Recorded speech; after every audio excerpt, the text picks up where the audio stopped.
una semana más a este espacio de la entrevista aquí en Ocalia Vigo. Contamos en esta ocasión con la presencia en el plató de Ramón Patiño, historiador y arqueólogo submarino del Instituto de Estudios Vigueses. ¿Qué tal? Buenas tardes. Buenas tardes. Bueno, su presencia en el plató se debe a la presentación de este libro, Naufragios en las costas gallegas, donde se recogen algunos de los más sonados, no sé si todos, entiendo, de los naufragios que han ocurrido pues, a lo largo de la historia en nuestras costas, ¿no? En la costa atlántica, en la costa gallega, ¿no? Sí, bueno, pues el libro lo que hace es recoger las informaciones que hay sobre naufragios en las costas gallegas en un periodo concreto que va desde la prehistoria hasta 1820. Casi nada. Sí, muy poco, por cierto. Entonces, claro, es un periodo en el que los barcos eran de madera y se movían a vela.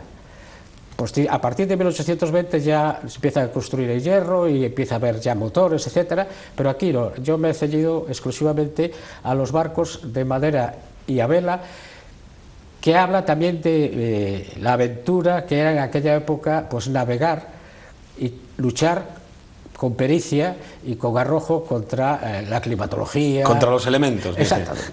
Bueno, obviamente en ese periodo tan largo de la prehistoria, 1820, entra dentro la famosa batalla de Rande, en 1702, de la que se acaba de cumplir la semana pasada 313 años. Exacto. Que yo no sé, por cierto, qué lugar ocupa dentro de las grandes batallas navales la batalla de Rande. Para nosotros, obviamente, es la número uno, puesto que tuvo lugar aquí al lado. Pero yo no sé realmente en la historia, en la batalla de Rande, a quién le importa y cuánto importa. Para los ingleses y los holandeses, los vencedores, por decirlo así, pues es una batalla de segundo rango. Porque en realidad la batalla de Rande ha tenido importancia para España, en el sentido de que fue un poco el punto de inflexión de empezar una caída del Imperio Español y la manera de que el propio imperio, la propia monarquía española pudiese defender su comercio, su cordón umbilical con América, que era la que le proporcionaba las riquezas, todo lo que venía de allá. Entonces sí, desde ese punto de vista, a partir de ahí empezó a venir un declive en las fuerzas navales españolas, tanto que de hecho los siguientes 20 años de la batalla de Rande, los barcos que escoltaban a los mercantes que iban a América y volvían fueron barcos franceses. Es decir, España ya no tenía fuerza naval. No tenía la armada, la famosa armada. Exactamente, no tenía fuerza naval que pudiese garantizar la ida y venida de los barcos. Bueno, en todo caso, los ingleses nos han dedicado una calle allí en Londres, una calle bastante céntrica.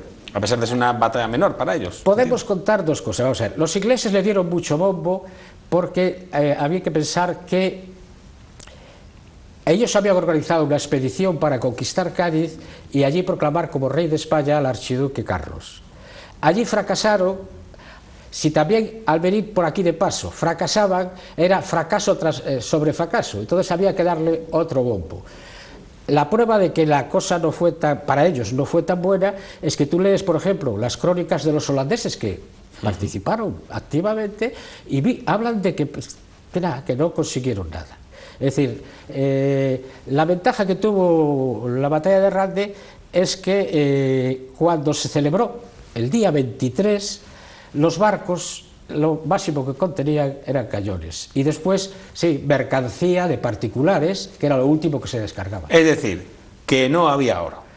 No, ni oro, en contra ni de lo que pensamos, ¿no?, los profanos en la materia, ¿no?, que siempre nos queda la duda, ¿no?, del monstruo del Lagonés. ¿Está el monstruo o no está el monstruo? No. ¿Hay oro o no hay oro en el fondo de la ría? No. Cuando se produjo la batalla ya había sido descargado toda la parte principal del tesoro, no solo oro, plata, sino cochinilla y otro tipo de productos como índigo y tal, que valía su peso en oro, porque se había descargado, tuvieron un mes para descargarlo. La prueba más palpable es la siguiente: a Segovia llegó mercancía valorada en más de 13 millones de pesos, lo que los ingleses, si utilizamos el estudio del profesor de Cambridge, que miró los archivos de la torre en Londres, de hecho los informes del famoso Newton, que era el director o presidente de la Cámara de la Moneda inglesa, no llega ni al 1,5, es decir, los ingleses y holandeses no se llevaron ni el 10%, de lo que venía. Con lo cual... Ni la propina, ¿no? Decimos. Sí, podríamos decir que ni la propina del mayordomo, no, pero bueno, como comentábamos antes, igual resulta que en algunos países europeos hay que dar más de un 10% de propina. En Inglaterra, seguro. Bueno, lo que sí que hubo en el fondo, por lo tanto, fueron las maderas de los barcos. Sí. Ahora que hablamos de naufragios en las costas gallegas, en este caso, por empezar el más famoso, el de Rande, sí que tuvo que haber mucha madera. Tampoco la hay hoy. Hoy no podemos encontrar restos de bueno, esos vamos peces, a ver. obviamente. En concreto, en el Rande se hundieron 30 barcos, 30 cascos de distinto tamaño. Inmediatamente, al mes siguiente de la batalla, ya se empezó a retirar cosas. Durante años hubo subastas de madera en la playa de Cesantes. Todo el mundo iba, enganchaba y sacaba madera. Posteriormente vinieron compañías que buscaban los tesoros, famosos tesoros. De ahí viene toda la leyenda, y de ahí vino también donde bebió Julio Verne y todas estas cosas, ¿no? Y algunas compañías usaron explosivos. Es decir, los cascos que bien durante los 30 años posteriores a la batalla aún se veían salir del fondo, fueron desapareciendo y siendo sepultados. En un informe que hace el ingeniero francés Ernest Bazin, habla de 10 de esos barcos que él se propone trabajar con la compañía que fundó y los describe perfectamente, ¿no? Esos 10 y dice, le queda tal una parte del costado, sobresalen unas cuadernas, hay en el medio unos cañones y tal, es decir, pero poco. Ellos lo que pretendían y tenían la idea era de que los españoles habían ocultado bajo el lastre, debajo del lastre, es decir, lo más profundo del barco, todas las riquezas. Y eso no era así, todo venía controlado. A no ser que esté en el Santo Cristo de Maracaibo, que tampoco. ¿Dónde está el Santo Cristo de Maracaibo? Porque es otra de las leyendas, que si está por las Islas Cíes, se dice, que si está por Cesantes, bueno, que es donde dicen que estaría el oro, en una operación ahí de engaño. O sea, los ingleses, uno de los galeones que cogieron un galeón, lo cargaron con 110 cañones de bronce que quitaron de todos los barcos dañados y de la fortaleza de Rande y Corbeiro, y con todo lo que pudieron rescatar durante 5 días que estuvieron trabajando ahí, buceando lo que pudieron, etcétera, ¿no? Pero cuando se marcharon llevaban remolcado un galeón. Hasta ahí la historia va bien. Ese galeón, al llegar a la altura de la isla Sur, golpeó contra una piedra y se hundió. Bien.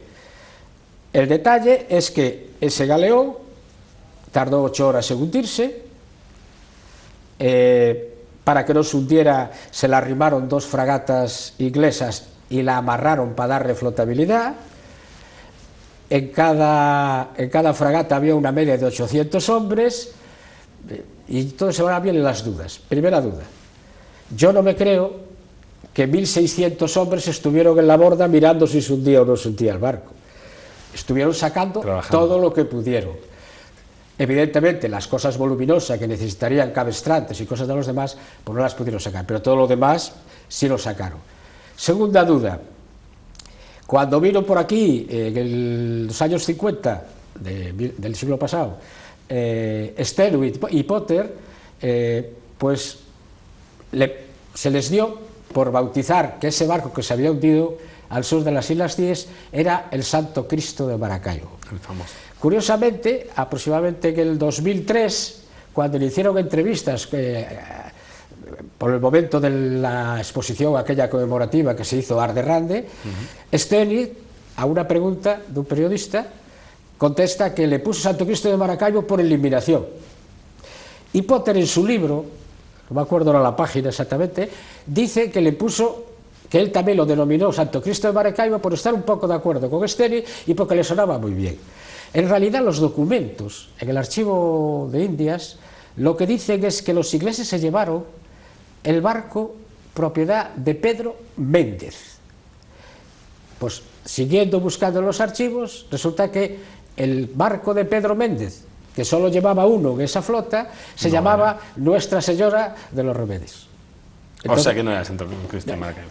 ¿Y después qué pasa? Hay otro documento de 1704, es decir, 2 años después de la batalla, que es la relación de los 8 orcositas, que eran unos redondelanos que se dedicaron por el cargo de la corona a bucear y sacar las cosas que pudiesen, en el que dicen que estuvieron trabajando en la Capitana, en la Almiranta, que están hundidos ahí, y abajo pone, y en el Santo Cristo de Maracaibo, y dice lo que sacaron de cada, es decir, el Santo Cristo de Maracaibo está en Cesantes, donde describió y describe los 8 orcositas en sus cartas, informes, y en Nuestra Señora de los Remedios es el que se hundió al sur de Anda, que nos está quedando esto bonito, se nos acaba el cuento del monstruo del Agonés, ¿eh? No tenemos tesoro, sí. No tenemos el Santo Cristo de Maracaibo, ahora qué vamos a contar, bueno, ¿no? Hubo un aficionado a la historia, buceador, que me dijo claramente en una entrevista, en un coloquio, me dijo: Patillo, no puedes decir que no hay tesoros, que le quitas todo lo que tiene. Pero la verdad es la verdad, nada más.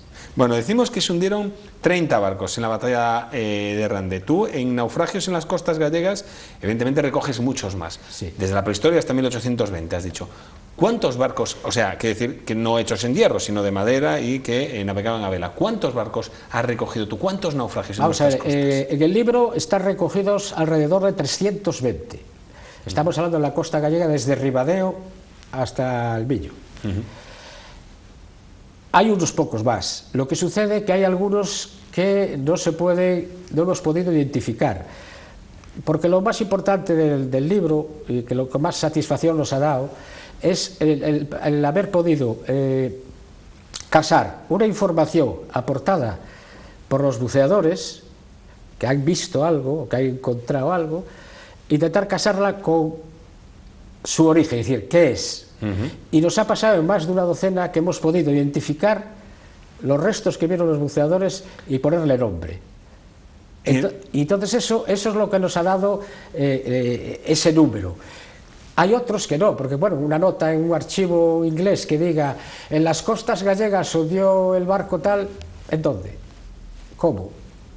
Frente a las costas gallegas, si nos alejamos mucho, podemos llegar a las Antillas, ¿no? Me interesa el cómo. Evidentemente, lo de la batalla de Rande está muy claro. Hubo una batalla y se fueron para abajo. ¿Cómo naufragan tantos barcos en las costas gallegas? ¿Cuál es la razón que está detrás de la inmensa mayoría de ellos? En el libro yo defino 3 causas fundamentales. La primera, lo que hablabas tú antes, la climatología. Aquí los temporales de sur y suroeste son horrorosos. En invierno esto es a veces un suplicio. Como anécdota, hay barcos que venían, que hacían la ruta América-Sevilla, que ya no tenían que desembarcar, y los temporales terminaban trayéndolos a Coruña o a Vigo, cuando no a estrellarlos contra la costa. Es decir, la climatología mandaba mucho, porque evidentemente los barcos se movían a vela, y la vela, ¿quién la mueve? El viento, y si eso cambia, y si el mar se resiste, tú no puedes avanzar. Es decir, alguien que navegue un poco, que conozca algo de navegación, se lo imagina fácilmente. Otro motivo es la guerra, las guerras, los combates. El siglo XVII, el siglo XVIII, fueron siglos muy convulsos donde todos los países europeos estaban peleados, unos con otros. Y entonces hay a lo mejor 10 años donde Francia y España estaban coaligados contra Inglaterra y Holanda, pero a lo mejor a los 5 años siguientes será al revés. O Inglaterra con España, cosas. Entonces, claro, siempre había peleas navales.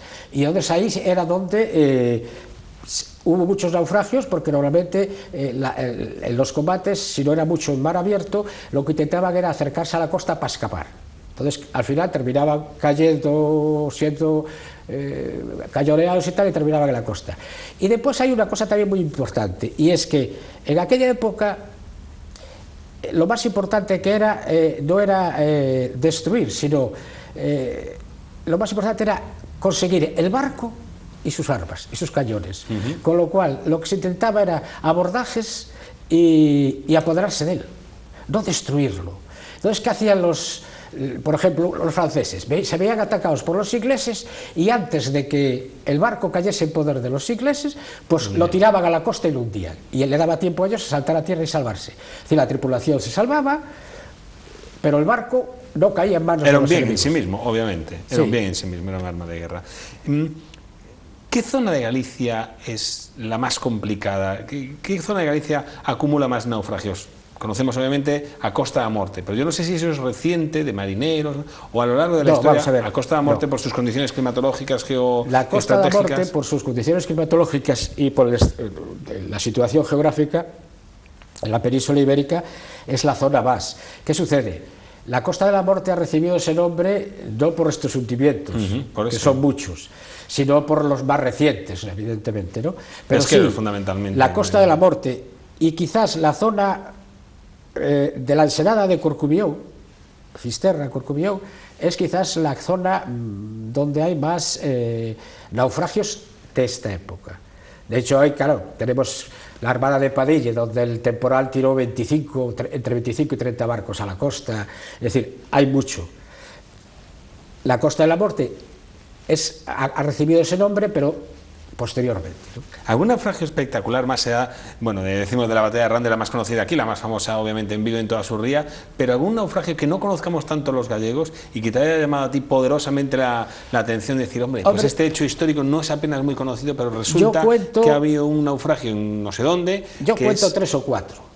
Pues el primero que suelo contar así, que me hizo mucha gracia, es uno que hubo en la Bahía de La Coruña, y es de un clérigo, de un obispo. Era un señor que le llamaban Viana, que era el obispo de Caracas, en Venezuela. Y entonces lo nombraron obispo de Almería, en España. Entonces este señor cogió, reunió a sus feligreses, hizo una colecta y alquiló un barco que lo trajera a España. Vale. Al poco de salir de Caracas, lo coge un corsario, o pirata, como quieras definirlo, inglés. Se lo lleva a las Bermudas y pide rescate por él. Los de Caracas vuelven a pagar dinero para rescatarlo. Entonces él vuelve a contratar otro barco para venirse a Sevilla. Los temporales va y lo aproximan a Coruña. Con tan mala suerte que a la entrada de la bahía de La Coruña tropieza con la famosa Peña de las Ánimas y se va a pique. Se salva de morir ahogado, según los cuentan su historia, por intercesión de la Virgen María. Después, uno también interesante es el barco negrero, los restos del barco negrero que hay en las Islas Estelas, aquí a la entrada de Vigo. Es decir, yo tenía referencia de un libro anterior que había publicado en el 2002, de que unos buceadores habían encontrado en las Islas Estelas, haciendo pesca submarina, unos arillos, unos aros, unas arandelas, no sabían explicarlo. Hasta que un día, pues después de muchos años y tal, pues alguien quitó una y me la enseñó. Y yo dije, ¿qué es esto? Pues era como una argolla de cobre, pero claro, no había cómo identificarla de qué era y tal.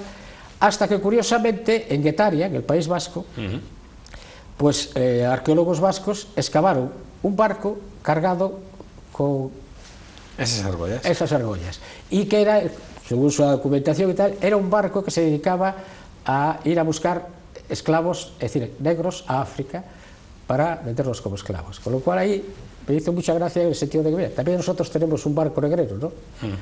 Y después aquí en Vigo lo que más hay bastantes, lo que la gente no sabe.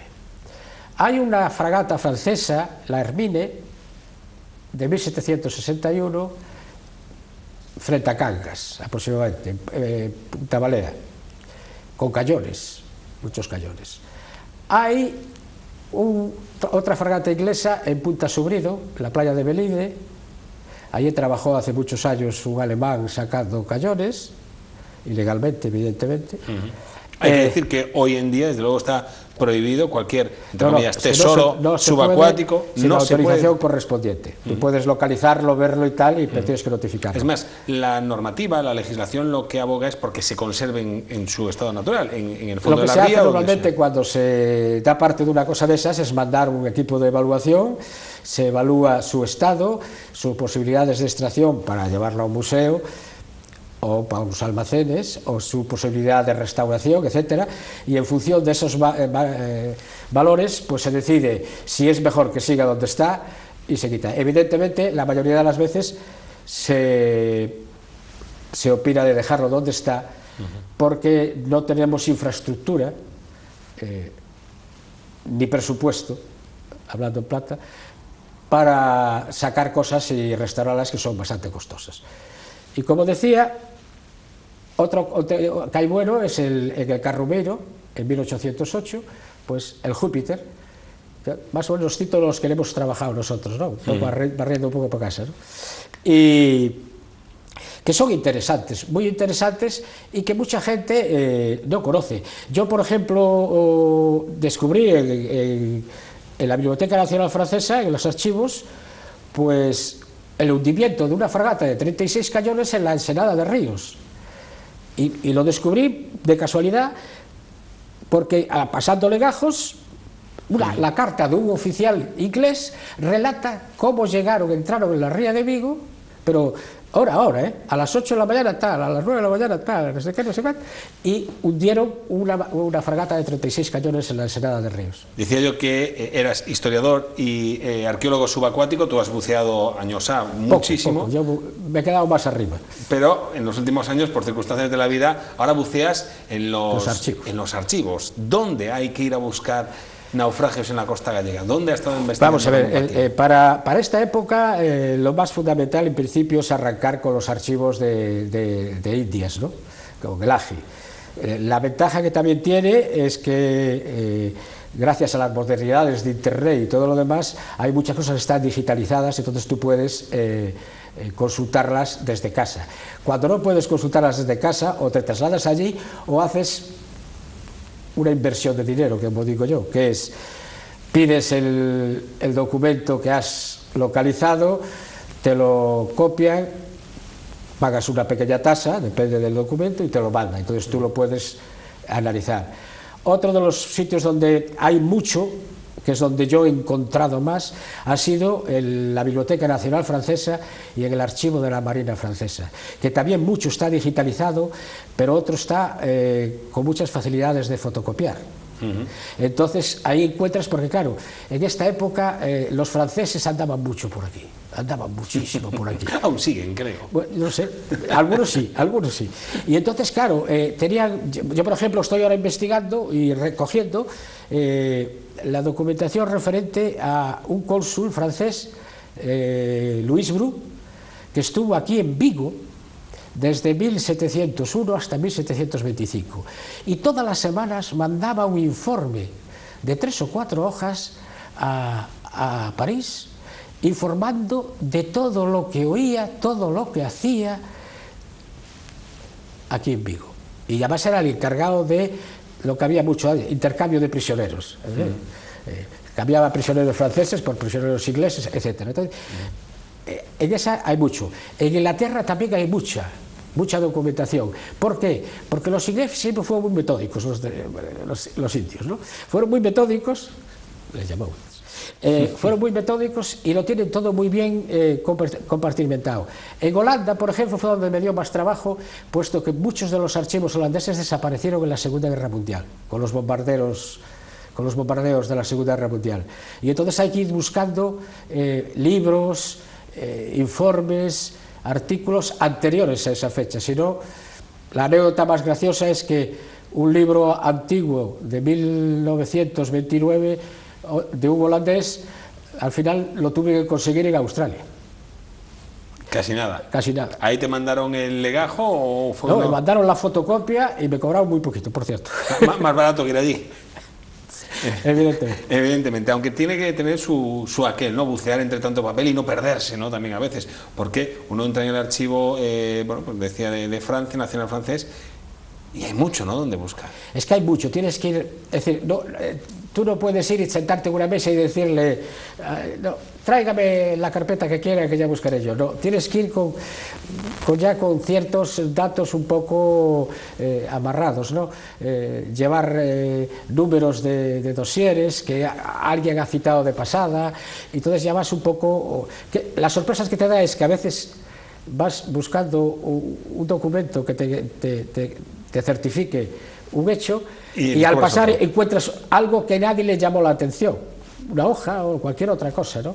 Como ha pasado ahora con con el trabajo que estoy haciendo de los corsarios, ¿no? ¿Qué diferencia hay entre corsario y pirata? Que antes dijiste corsario o pirata, ¿la hay? Sí, hombre, sí. Pirata es aquel que se dedica a robar, vamos a llamarlo así, que el bar, mientras que el corsario es una persona que hace lo mismo, pero con permiso y con el respaldo de su país. ¿Quién es mejor entonces de los dos? A veces eran peores, a veces hay de todo, ¿no? La leyenda se la llevan los piratas, pero también hay corsarios, hay historias de corsarios muy sangrientos. Hay alguna que bueno, que flipas, donde asalta un barco y pasa de huello a todo el mundo, para que nadie sea testigo de lo que ha hecho. Es decir, cosas de estas. En ambos bandos hay... de todas partes cuecen las mismas habas, que se dice. Bueno, con 10 cañones por banda, viento en popa a toda vela. Así comienza este Naufragios en las costas gallegas de Ramón Patiño, historiador, miembro del Instituto de Estudios Vigueses y arqueólogo subacuático, que nos ha regalado este libro, donde todo aquel que quiera se puede hacer con él en librerías, das conferencias en la ciudad, para saber un poquito más de lo que hay debajo de las aguas de todos los kilómetros de costa gallega, que son unos pocos, desde Ribadeo hasta La Guardia, 300, ni uno más ni uno menos, muchos más, en el fondo documentados los que ha habido en nuestras aguas entre la prehistoria y 1820, que son más de 300 historias, ¿no? Todo lo que hay detrás de cada naufragio, ¿no? Barcos negreros, decíamos, la batalla de Rande, bueno, en definitiva, un mundo apasionante e interesante, ¿no? que hay por ahí para descubrir, ¿verdad? Sí, lo más importante, yo lo que quiero es un poco dar a conocer todo esto, porque está en el archivo, no solo en el mío, sino en todos los esos que cité, y más que nada también para intentar apoyar un poco el que una cosa que es, hasta podríamos decir, vergonzosa, y es, Galicia es la única autonomía de la península ibérica que no tiene un centro de investigación de arqueología submarina. Es decir, somos la única autonomía que, en principio, no protege su patrimonio ni estudia su patrimonio. Tenemos un museo del mar que navegue y no se sabe hacia dónde. No. Y el Museo del Mar intenta hacer lo que puede, porque el problema no es ya de estructura, sino de voluntad y de economía. Entonces ese es el problema. Bueno, pues lo dejamos aquí. Esperemos que en un futuro sí tengamos ese centro de arqueología subacuática. Ramón Patiño, muchísimas gracias por su presencia aquí en Localea Vigo, y a ustedes también, como siempre, una semana más, muchísimas gracias por su presencia al otro lado del televisor. Les esperamos la semana que viene. Hasta entonces, ya lo saben, sean felices.